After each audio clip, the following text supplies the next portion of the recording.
Tapi nggak lama kemudian, kampung itu tuh tiba-tiba terjadi huru-hara. Langsung chaos karena datangnya alat besar, beko, tau gak sih? Itu tuh. Kayak menghancurkan kampung itu gitu. Bangunan-bangunan tuh langsung hancur. Dan warga-warga kampung yang tadinya normal, terlihat kayak manusia biasa, berbahagia, tiba-tiba berubah wujud tuh. Berubah wujud jadi hantu.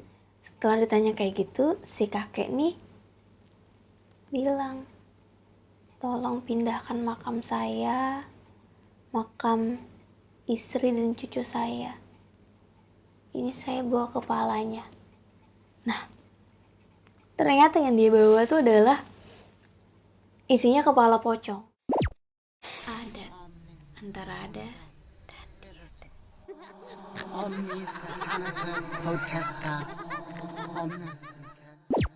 Hai masyarakat adat, kembali lagi di Adat, antara ada dan tiada. Kali ini bersama aku, host magang di sini.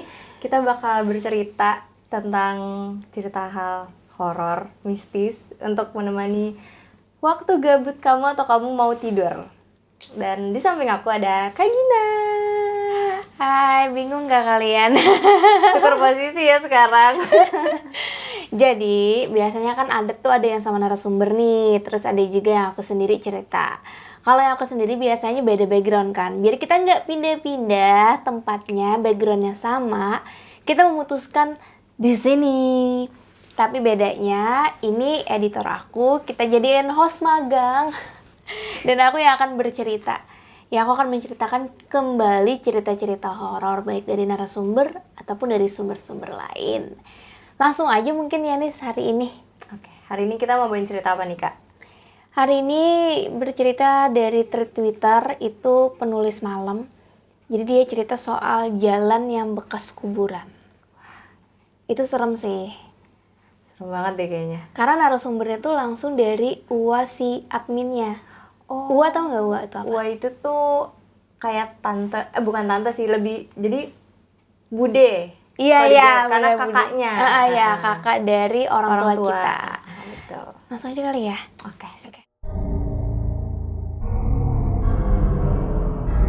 Jadi ceritanya ini tuh si admin dari penulis malam. Jadi ceritanya ada di thread Twitter ya. Dia punya ibu yang dulunya tinggal di kampung.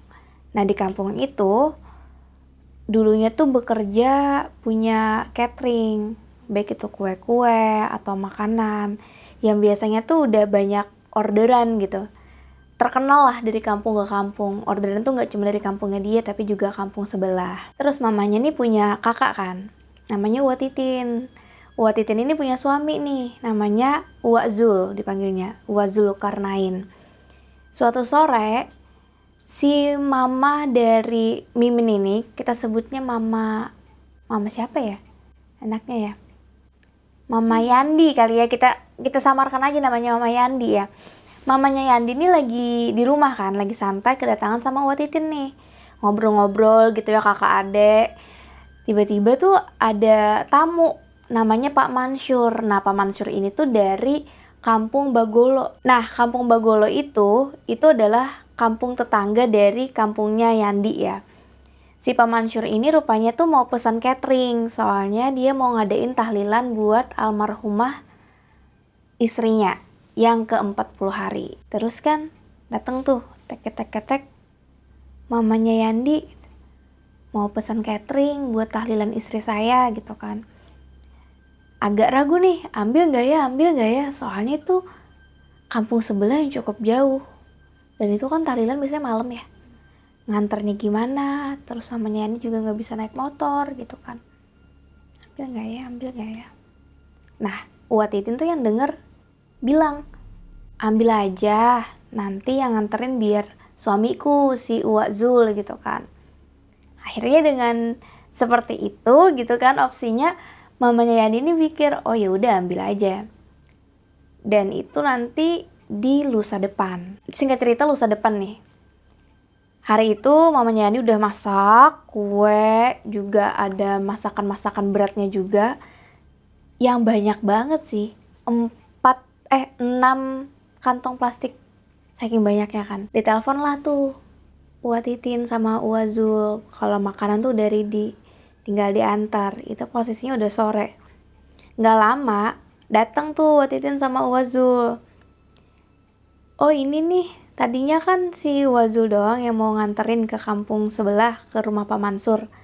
Tapi karena banyak banget nih makanannya, kayaknya nggak bisa deh Uwa Zul sendirian gitu. Uwa Titin pun berinisiatif. Oh ya udah, aku bantu aja deh buat nganterin ini. Kan di belakang bisa ya, pegangin makanan gitu. Oh ya udah, oke deh kalau kayak gitu. Berangkatlah mereka. Nah, berangkat tuh kurang lebih sekitar 30 menit ya untuk sampai ke rumah Pak Mansur. Di situ di perjalanan karena sudah sore, ya lancar-lancar aja, nggak kenapa-napa, nggak ada gangguan tuh nggak ada sama sekali. Sampailah di rumah Pak Mansur. Taruhlah makanan, kue-kuenya juga gitu kan. Itu tuh udah mau menjelang maghrib karena udah hampir jam 6. Terus Pak Mansur bilang, Bu Titin, Pak Zulkarnain, ini kan udah mau maghrib ya. Sini aja dulu ikut tahlilan daripada nanti di jalan pas maghrib. Kepercayaan orang zaman dulu, bukan zaman dulu sampai sekarang sih, terutama di desa-desa kan nggak baik ya kalau maghrib di luar gitu, apalagi di jalan. Nggak enak juga kan buat menolak, apalagi tahlilan istrinya gitu. Gimana ya? Ngobrol berdua. Oh yaudah deh, kita sini aja dulu ikut tahlilan. Ikut tahlilan habis maghrib, habis sholat, lalu tahlilan baca-baca doa. Ya sebagaimana tahlilan gitu kan. Udah selesai, pamitlah nih Uwa Zul sama Uwa Titin. Kita pamit ya, soalnya anak kita udah nunggu. Itu ada Reza sama Lia. Anak pertama itu si Lia. Oh yaudah, pamitlah mereka. Nah terus setelah pamitan, ya mereka siap-siap buat pulang nih. Sebelum berangkat tuh udah wanti-wanti biar cepet gitu di jalan. Soalnya kan udah malam, apalagi nanti di sekitaran Cikaraha.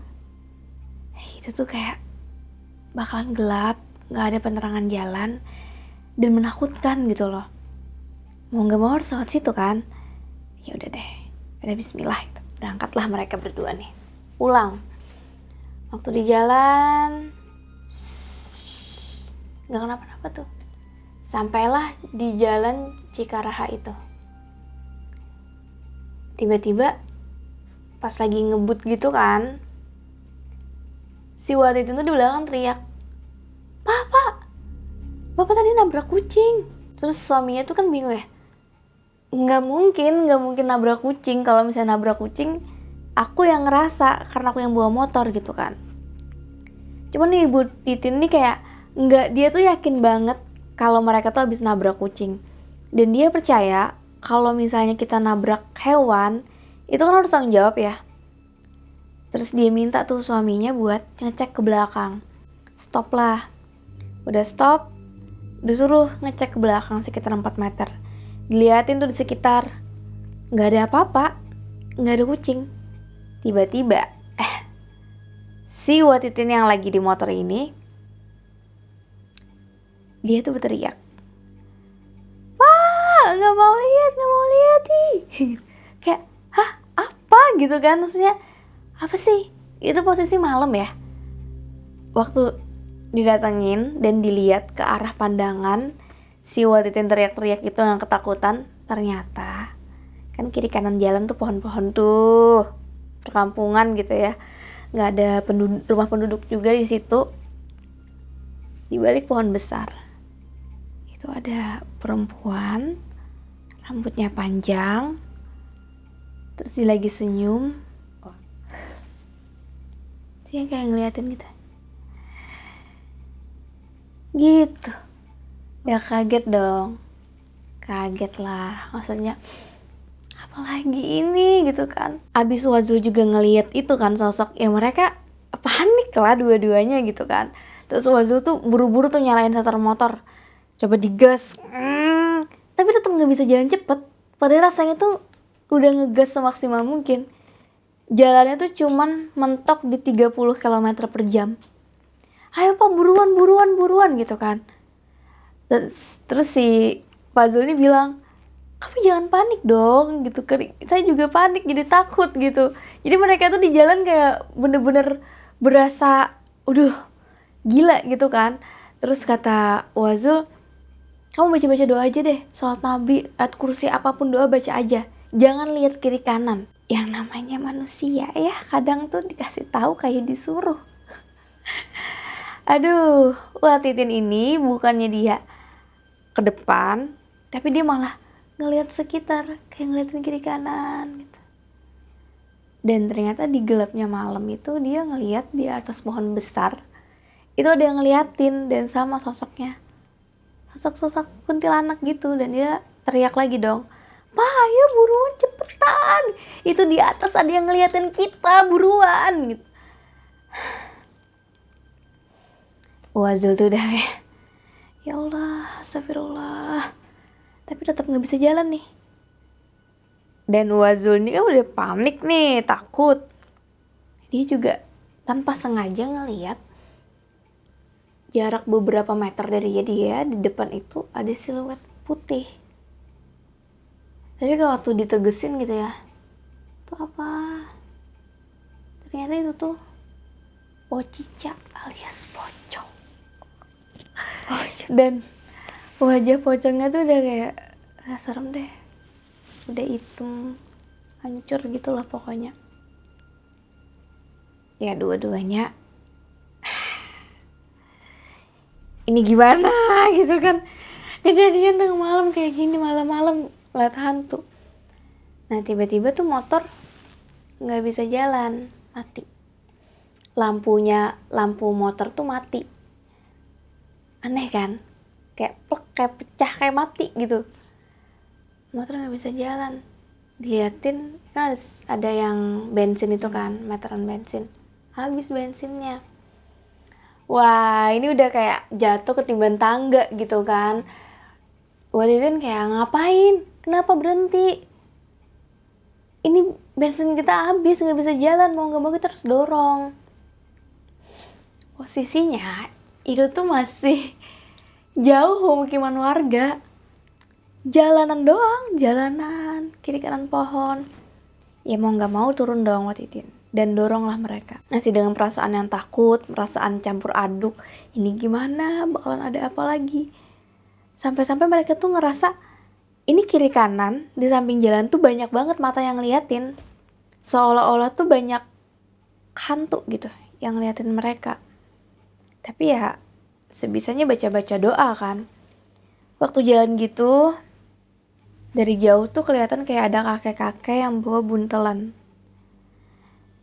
Apaan ya itu ya? Oh itu kayaknya orang deh. Ya tuh kayak kakek-kakek. Kita bisa minta tolong nih sama si kakek gitu kan. Oh iya, mau gak ya si kakek nolong? Udah coba aja. Ini mereka nih, ini si kakek nih lama-kelamaan kan mendekat. Terus si Watitin tuh langsung nanya ke kakek, Kek maaf permisi, kakek bisa bantu kita gak? Gak ngejawab nih, kakeknya masih nunduk gitu sambil bawa buntelan tadi. Terus sekarang suaminya, Pak Zul, maaf kek, bisa bantu kita nggak? Dia ulangin lagi nih, tapi dengan lebih nyaring karena dia pikir si kakek tuh nggak dengar. Maksudnya kan orang tua bisa aja kan agak tuli gitu. Kek, maaf, bisa bantu kita nggak? Nggak ngejawab. Ini kenapa ya? Gimana? Ini aneh banget gitu kan. Oh coba deh, coba lagi. Kek, maaf, bisa bantu kita nggak? Itu dicoba berkali-kali tuh. Dan tiba-tiba si kakeknya itu menjawab. Dia bilang, saya bisa bantu kalian asalkan cucu mau bantu saya. Ya mereka langsung seneng dong, kayak oh alhamdulillah nih kakek manusia gitu ya, bisa ngejawab. Terus ditanya, kakek minta bantu apa? Setelah ditanya kayak gitu, si kakek nih bilang, tolong pindahkan makam saya, makam istri dan cucu saya. ini saya bawa kepalanya. Nah, ternyata yang dia bawa tuh adalah isinya kepala pocong. Satu itu udah hangus, satunya lagi udah ngeri banget, udah kayak gimana sih, hancur gitu loh. Ih, serem banget. Ya mereka shock dong. Shock banget, langsung buru-buru tuh Wazul sama Watitin, kita harus pergi karena si kakek ini bukan manusia gitu kan. Mereka langsung ke motor dan anehnya motor itu bisa di starter, bisa jalan. Maka tadi bensinnya habis kan. So Watitin bingung tuh, kok motornya bisa nyala ya? So Wazul bilang, yaudah gak usah dipikirin, kita bisa jalan gitu. Jalanlah mereka, jalan dan masih ketakutan. Gak lama kemudian nyampe rumah nih, langsung ngetok, Lia, Reza bukain pintu, Lia gitu. Dibuka, ternyata Lia nih yang ngebuka. Ini wajah dua laki bini tuh udah kayak panik, takut ya, shock gitu. Terus minta bikinin ke Lia teh anget manis. Kenapa anaknya kan bingung ya, kenapa orang tuanya pada begitu gitu. Terus kata ortunya, yaudah nanti diceritain deh, pokoknya kamu bikinin dulu teh anget manis. Setelah dibikinin, dikasih tau lah, ceritain. Nah rupanya tuh habis diceritain kayak gitu, suasana yang tadinya dipikir bakal baik-baik aja, enggak, teror tuh masih berlanjut. Watitin ini kan mikir, oh ini habis diganggu demit nih, dia mau sholat isya nih, belum sholat isya. Ke kamar mandi lah dia, wudhu nih, mau wudhu. Tapi dari bak mandi tuh bunyi, tahu nggak sih suara gelombang bubble, gelembung air dari bak mandi tuh kayak blub blub blub blub. Waktu diliatin, itu kepala pocong dong. Astaga, itu kepala pocong. Teriaklah Watitin, langsung manggil, bapak, Lia gitu kan. Waktu didatengin, ternyata Bu Titin tuh udah pingsan. Langsung dibawa tuh ke ruang tengah. Rupanya bukannya tersadar dalam keadaan normal, Bu Titin ini malah kesurupan. Jadi dia teriak-teriak tuh, pindahin makam saya gitu. Kalian jangan kurang ajar ya, pindahin makam saya. Karena keadaannya si Watitin ini kesurupan ya, dan Wazul tuh gak bisa gitu nanganin sendiri. Dia bilang tuh ke anaknya si Lia, Lia kamu panggil adik kamu di warnet si Reza buat pulang. Terus datengin Ustadz Syafi'i buat ngebantu, bilang ibumu kesurupan gitu kan. Sekitar 15 menit kemudian Lia datang tuh bareng dengan Reza dan juga Ustadz Syafi'i. Ustadz Syafi'i masuk dan ngelihat keadaan Watitin emang lagi kesurupan, meronta-ronta, teriak-teriak, dan sama permintaannya adalah minta dipindahkan makam. Watitin bilang, pindahin makam kita nggak rela makam kita dijadiin jalan. Pokoknya gitu-gitulah. Ustadz Syafi'i mencoba membaca doa, berbagai macam doa dia baca, dia cipratin air juga. Tapi bukannya Watitin ini sembuh ya dari kesurupannya, dia malah semakin menjadi-jadi, bahkan menertawakan si Pak Ustadz. Dia bilang, percuma Pak Ustadz, gak bakal bisa ngelawan kita semua. Nah ternyata di tubuhnya Watitin tuh banyak sekali arwah penasaran. Jadi gak cuma 1-2 gitu loh, tapi emang sebanyak itu. Itu tuh sampai subuh ya, kesurupannya tuh gak mereda. Jadi selama itu, dan selama itu juga Pak Ustadz berusaha untuk menyembuhkan Watitin, tapi tetap gak bisa. Karena udah mau subuh, wah Pak Ustadz udah mikir, gak bisa nih, gak bisa. Dia bilang lah sama Pak Zul, mohon maaf Pak Zul, saya gak sanggup menghadapi hantu-hantu yang ada di tubuh istri Bapak gitu. Ini harus guru spiritual saya, dan itu pun beliau dari Garut. Oh ya udah, panggil aja gitu kan guru spiritualnya, bagaimanapun ya akan kita lakukan asalkan istri saya normal kembali.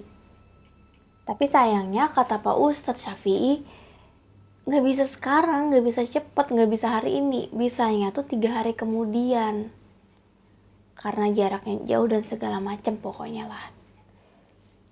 Ya mau nggak mau ya, mau nggak mau, oh ya udahlah, nggak ada pilihan lain demi istrinya bisa normal kembali.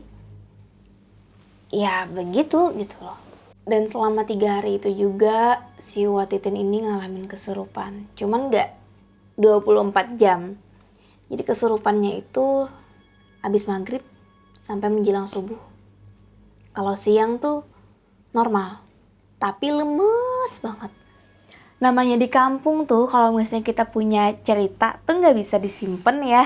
Jadi warga-warga tuh, mereka kalau siang datang ke rumah Watitin cuma buat ngeliat Watitin yang konon katanya kesurupan sama makhluk-makhluk di jalan Cikaraha. Ya mereka prihatin sih gitu kan, mungkin berusaha gimana caranya buat ngebantu Watitin. Dan Watitin tuh kalau siang selemes itu karena energinya udah keserap sama makhluk-makhluk gaib gitu kan. Kalau malam udah deh mulai. Karena Watitin kayak gitu, akhirnya Wazul, Reza dan Lia mereka gak bisa tidur juga malam karena ngejagain Watitin. Dan parahnya ya, Watitin tuh dia kalau kesurupan, dia tuh bisa ngelukain diri sendiri. Dia bisa ngecakar-cakar tubuhnya sampai luka berdarah-darah gitu kan. Ya gak tega dong keluarga ngelihat ibu kayak gitu. Dengan sangat terpaksa akhirnya Wazul tuh harus mengikat tangan Watitin, diikat di ranjang gitu ya, diikat pakai tali rafia biar si Watitin tuh nggak melukai diri sendiri. Tapi kalau siang ya udah biasa aja. Tapi selemah itu Watitin tuh juga cerita nih ke keluarganya, katanya dia pas kesurupan itu dia tuh kan nggak ngerasa ya kalau dia teriak-teriak meronta-ronta, dia nggak ngerasa. Tapi yang dia rasa itu dia tuh lagi jalan-jalan di sebuah kampung yang kayaknya damai banget. Damai, warganya tuh asik melakukan kegiatan di kampung itu. Ya asik aja gitu kan. Enak lah pokoknya kampungnya. Tapi gak lama kemudian, kampung itu tuh tiba-tiba terjadi huru-hara. Langsung chaos karena datangnya alat besar beko, tau gak sih? Itu tuh kayak menghancurkan kampung itu gitu. Bangunan-bangunan tuh langsung hancur. Dan warga-warga kampung yang tadinya normal, terlihat kayak manusia biasa, berbahagia, tiba-tiba berubah wujud tuh. Berubah wujud jadi hantu. Yang macam-macam wujudnya. Ada yang jadi pocong, ada yang jadi kuntilanak, ada yang penuh darah-darah, ada yang penuh dengan wajah yang mengerikan gitu loh.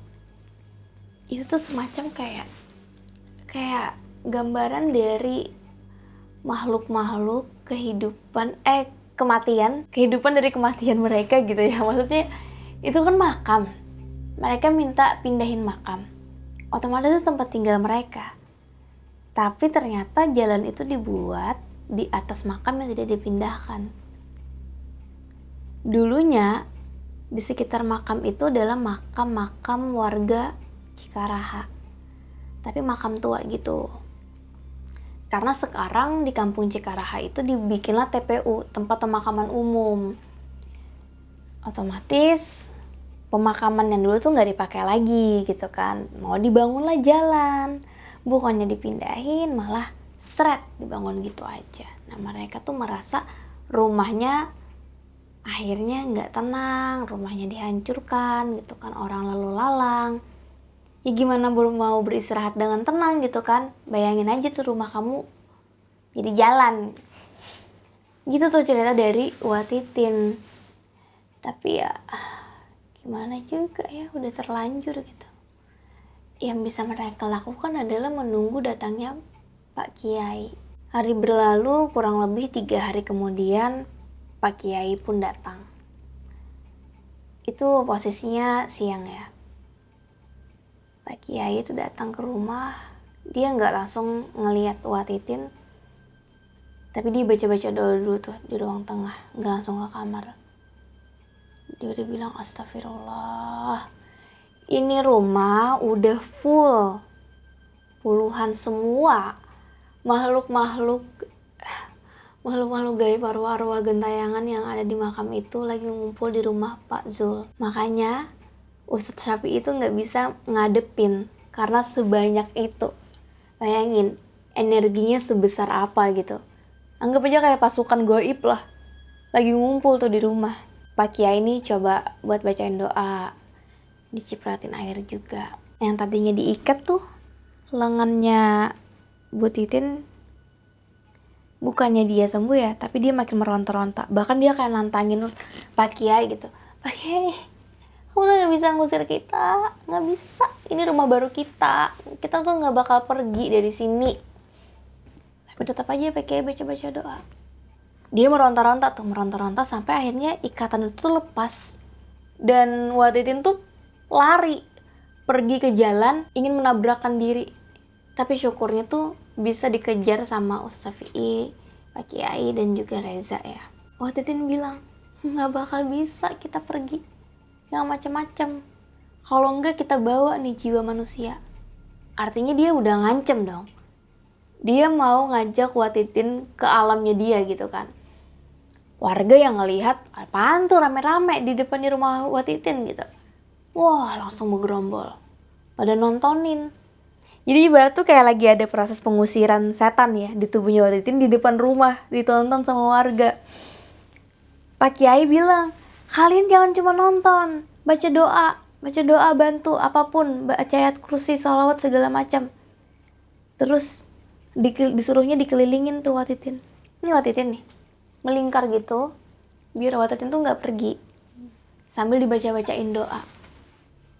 Bacain doa, karena pasukan gaib banyak ya, terus warga juga banyak, otomatis antara manusia sama gaib nih sama-sama energinya kan sama-sama besar gitu. Nah rupanya setan-setan ada di tubuhnya Bu Titin tuh nyerah nih. Mereka bilang, ampun, maaf, baik-baik kita akan pergi, kami semua akan pergi, asal tolong tahlilin kami, doain kami gitu. Ya udah disepakati lah. Akhirnya Bu Titin bisa sadar, bisa kembali seperti semula, walaupun ya dia nggak serta-merta langsung sehat bisa macam-macam gitu beraktivitas, enggak. Butuh waktu sekitar 1 mingguan lah baru normal kembali. Dan Bu Titin itu juga dia shock ya, dia ngalamin ngelihat berbagai macam hantu, kesurupan gitu, kesurupan dalam waktu yang lama. Itu mentalnya pasti kena lah. Keesokan harinya setelah kejadian pengusiran setan itu, Wazul, suaminya Bu Titin tuh pergi tuh ke rumah mamanya Yandi. Ceritalah dia semuanya. Apa yang terjadi selama 3 hari itu. Kan gak bisa ya, karena lagi riweuh gitu kemarin, gak bisa tuh cerita langsung. Dan gak sekampung juga kan, satu keluarga. Diceritain ya mamanya Yandi merasa gak enak dong. Bu Titin sama Wazul ngalamin hal tersebut karena nganterin pesanan orderan dari kliennya dia. Akhirnya kata mamanya Yandi, ya udah Wazul, ini kita adain tahlilan satu kampung, biar saya yang nanggung makanannya. Jadi nggak cuman makanan tapi juga kue. Kalau dipikir-pikir ya, mamanya Yandi yang tadinya dapat orderan tuh, bukannya untung malah boncos akhirnya. Karena harus ngadain tahlilan, tapi gimana pun ya itu bentuk simpati dan tanggung jawab dialah ya. Ya ini dilakukanlah tahlilan, dibacain doa, dan syukurnya setelah itu tuh Wak Titin gak pernah lagi kesurupan. Dia berangsur pulih dan dia juga udah merasa baik-baik aja. Yang memang konon katanya tuh ya, Jalan Cikaraha tuh emang seserem itu nih. Jadi warga-warga di kampung Cikaraha itu bahkan mereka nggak mau lewat di sana di atas jam 6. Karena udah tahu bakal ada penampakan hantu gitu. Bahkan udah jadi urban legend di masyarakat di situ. Mereka tuh tahu gitu bahwa ada sosok kakek-kakek yang ngebawa 2 kepala pocong. Itu kepala istri dan keluarganya. Jadi warga di sana tuh nggak bakal ada yang mau lewat di atas jam 6 sore karena tahu itu.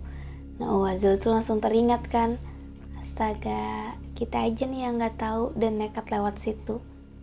Tapi udahlah, gimana ya udah terjadi, jadiin pelajaran aja. Jadi begitu ceritanya. Wah, seru banget ceritanya. Tapi serem banget gak sih? Iya kan. Itu mentalnya kena banget sih, kayak berturut-turut kan. Iya, karena maksudnya dalam satu jalan doang ketemu banyak sosok, terus ngikut sampai rumah. Dan kesurupan 3 hari. Iya, itu kayak capek banget sih jujur. Aku nggak kebayang sih jadi Watitin. Iya, benar. Nggak sanggup. Tapi kadang ya kalau jalan-jalan jadi jalan-jalan itu bekas kuburan tuh sering tahu. Iya, bahkan kayak di Jabodetabek tuh nggak cuma jalan tapi juga rumah, perumahan, Bener-bener. apartemen, mall. Kan ada tuh salah satu narsum kita, dia profesinya sebagai pembongkar makam. Oh iya. Iya, jadi dia kerjaannya ngebongkar makam, terus mindahin. Tapi kata dia tuh nggak semua makam dipindahin kadang-kadang. Misalnya ada ratusan makam nih ya, atau ada puluhan makam. Nggak semuanya makam dipindahin. Ada juga di dekat rumahnya dia, jadi mau dibangun mall gitu. Itu makam udah dikasih sama developer ke pihak keluarga buat dipindahin. Udah dikasih uang. Tapi pihak keluarganya ini bukan mindahin makam keluarganya, tapi nggak diapa-apain gitu aja gitu kan. Astaga. Sedangkan pembangunan ada timeline dong. Ada timeline, mereka kan ya mau nggak mau harus sesuai timeline. Ya udah diuruk gitu aja. Dicabutin nisannya, diuruk tanah. Pas mau dipasang paku bumi tuh buat ngebangun kan. Nggak bisa. Mental. Astaga. Jadi kayak mungkin Dia menolak. makam kita belum dipindahin cuy, lu udah mau bangun aja gitu ya. Terus banyak cerita-cerita kayak gitu tuh banyak. Mungkin kamu belum nonton episodenya, nanti bisa nonton di sini. Ini ada cardnya, tinggal diklik. Oke, jadi itu dia cerita hari ini tentang jalan bekas kuburan. Listen to learn-nya sih kita harus hati-hati kalau jalan maghrib. Karena itu emang bener-bener percaya nggak percaya sih. Tapi banyak banget kejadian kayak gitu. Bener. Karena emang itu pergantian waktu kan katanya. Jadi gitu.